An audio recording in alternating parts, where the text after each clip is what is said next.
just watch Les Mis. I dreamed a dream in time gone by,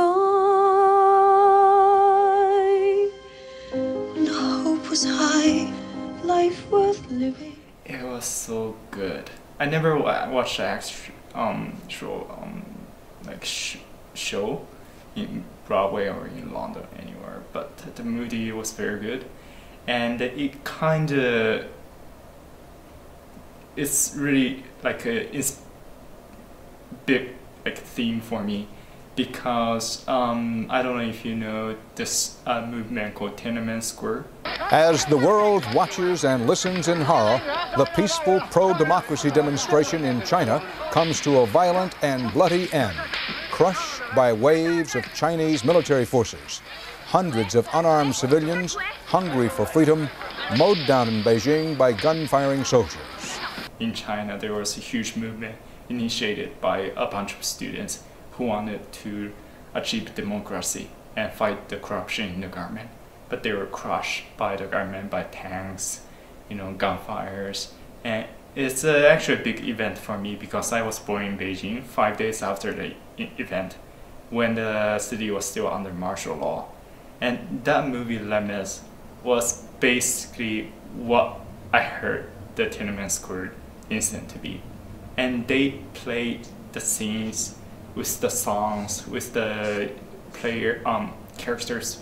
They mingle them together really good, and I just really love how the people can make such a difference, even though they fell in the end. But still, I think it's a great movie. I can't describe it well. What movies we see in which there are crowd scenes in that specific and loose sense, and are those the scenes we remember years later, let's say when we remember the film? Because we often remember just certain scenes in films, and are those the crowd scenes? And I think for me, yes, I tend to remember. Those are points that stick in a way that the rest of the plot narrative doesn't. Collective scenes, the large group scenes, are filmed in a way to really evoke emotions of the viewers, and so it's hard not to get caught up in one's sympathy for the Algerians at the end of Battle of Algiers. I mean, one of the questions is a fascist crowd, let's say, really different from a, let's say, left-wing crowd. Do crowds have an anarchist crowd, or a peaceful march? And does the ideology of the people who are watching, not just ideology is too abstract, but also in many cases their willingness to commit violence. The fascist crowds were trying to organize not just spectators or participants, but to be violent, to beat up people and to kill. Abstracting it from I mean, when you watch, The Triumph of the Will, when you see the Nazis running around in the spectacular pageant at Nuremberg, you can't, I mean, obviously many people do react to that film purely on aesthetic terms. I do think it's different if you're seeing protesters being bludgeoned by fascist regimes now in Mideast, or I cannot just look at people and say, gee, it's a party, I want to join it. When I watch the Democratic or the Republican convention, which are large crowds of people, I'm sure as hell not drawn into either one.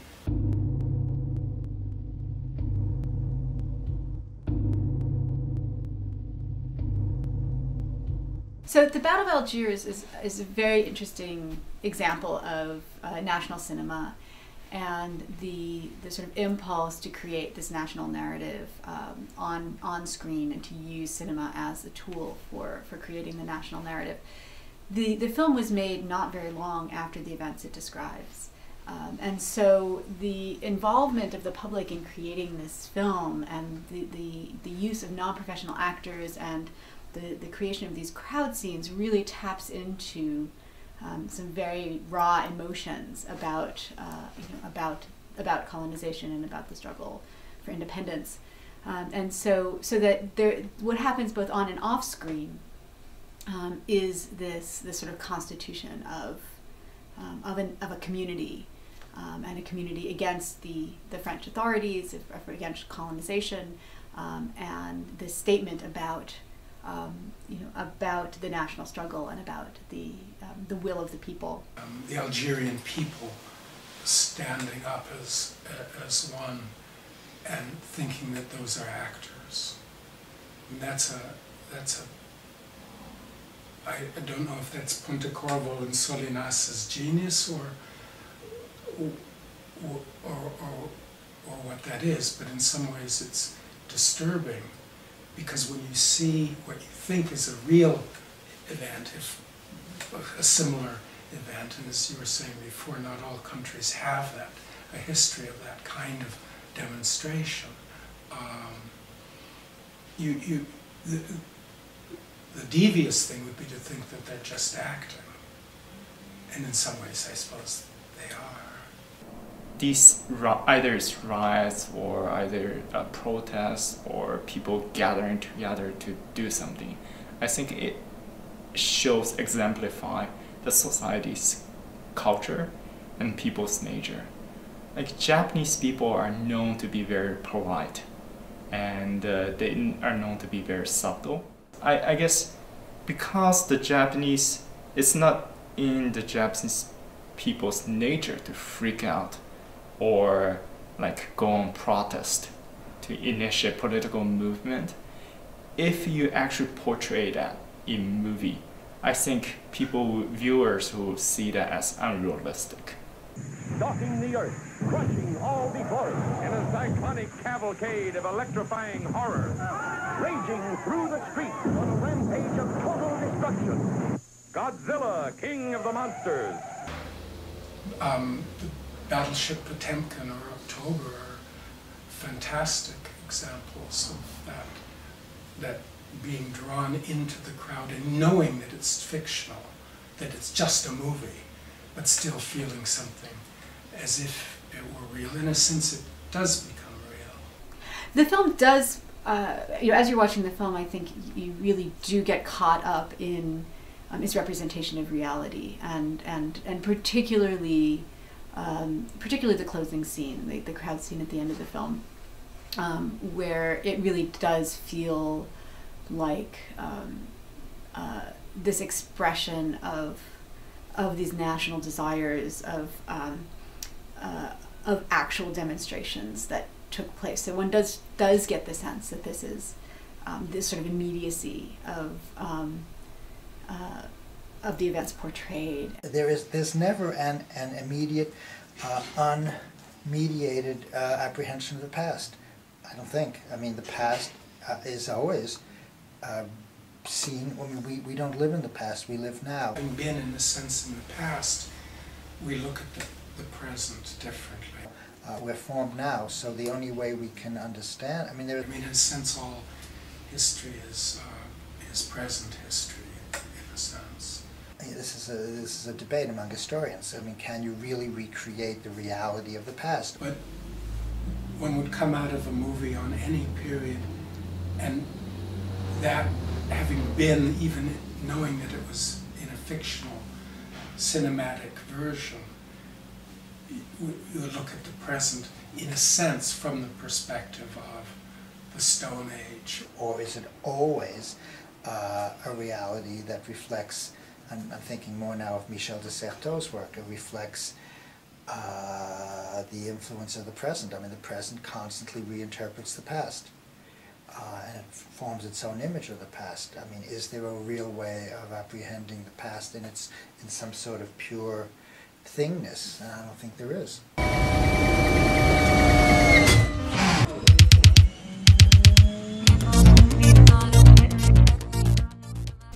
One of the other scenes that I thought about in the course of our conversation was another film that we saw in our class, The Time That Remains. And the moment when E.S., our filmmaker protagonist, is in the West Bank, is in Ramallah, and he sees conflict between Palestinian youth and the Israeli military. And so the Palestinian youth are throwing stones, and this is again an entirely sort of male realm.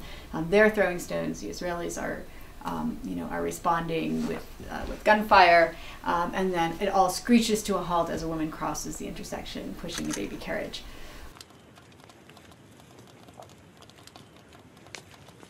روح على البيت. أنا أروح على البيت؟ أنت اللي روح على البيت.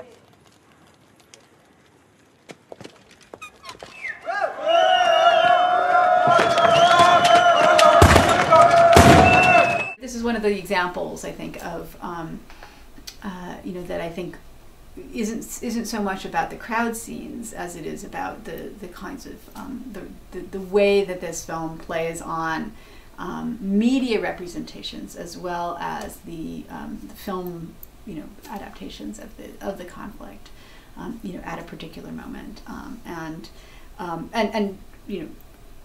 demonstrates the kinds of absurdities as well in the ways that it is a kind of performance, and the roles that each of the two sides are cast in.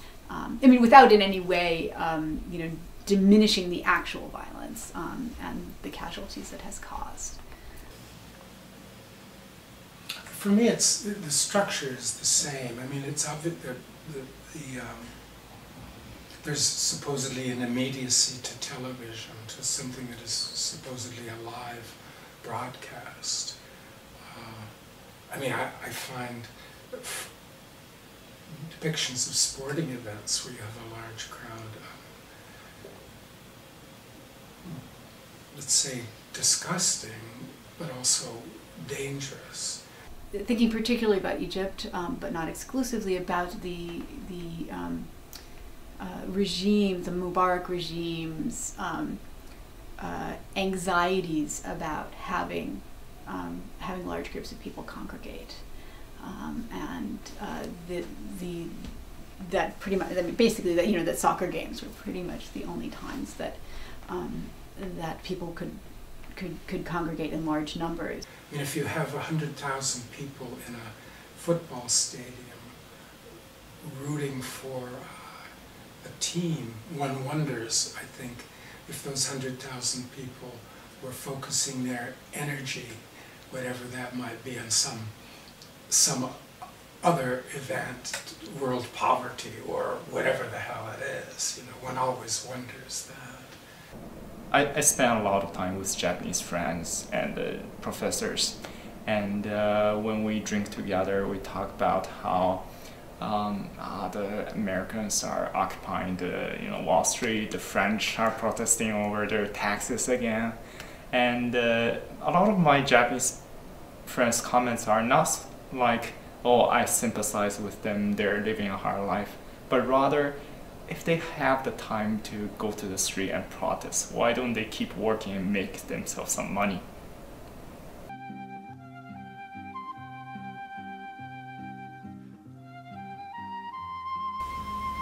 In love scenes, for example, or you have a film where two isolated people have differences and finally come together, and there's no way to film love in a strict sense. So they become one person, having been a crowd of two. C'est une scène, c'est une séquence qui dure assez longtemps et qui est très frappante parce que elle vient en succession à des scènes très intimes de relations dans une chambre, de relations amoureuses dans une chambre. Constamment des scènes pas des scènes de foule, mais des scènes d'un ensemble de la population. Alors ça peut être évidemment les scènes de l'ensemble de la population qui est en train d'être détruite par les bombes.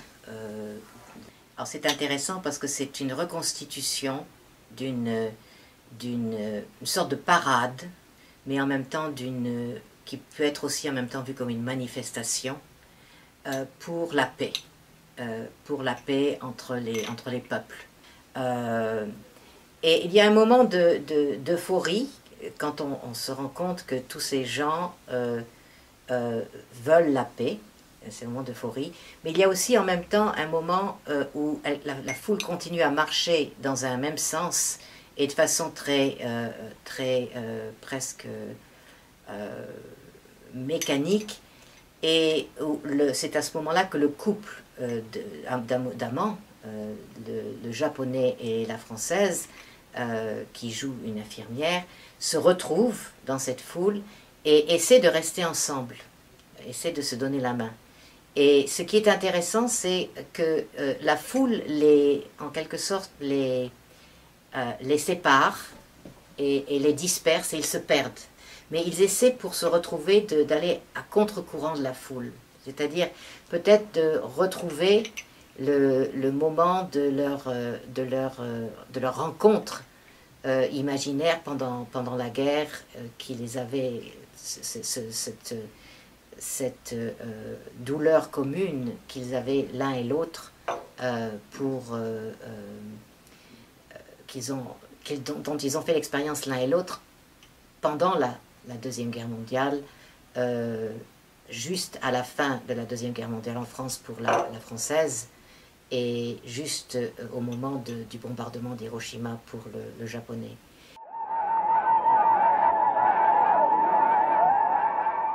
You have a crowd scene, and then you can put a caption, Algiers 1954.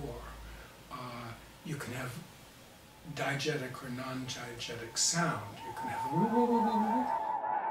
and there's no way of knowing how those determine an audience, condition the audience. The intention is to show that when you're showing the torture of Algerian civilians, by having Christian religious music superimposed, that you're making a comment about two distinct cultures through image and sound, etc. But there's no way to say or how that actually works on audiences.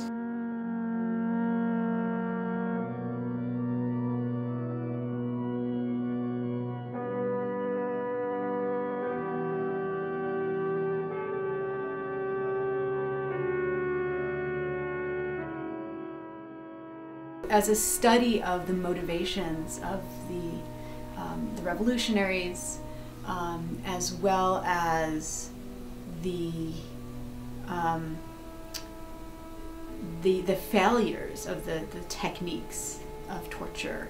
I mean, but both the kinds of successes and the ways that the French are able to track down the different cells of the FLN. Through the use of torture, and their methods in succeeding in winning the battle, but ultimately the ways that those methods lost them the war. I often remember not the end of films or the end of books. I remember something intense someplace in between. Not always, but often. There's a lot of bad film criticism that places too much emphasis on the end of films as if that's what the audience, all in quotes, is going to take away, when in fact I think many people take away something different, something from them spontaneously, randomly from someplace else. The end.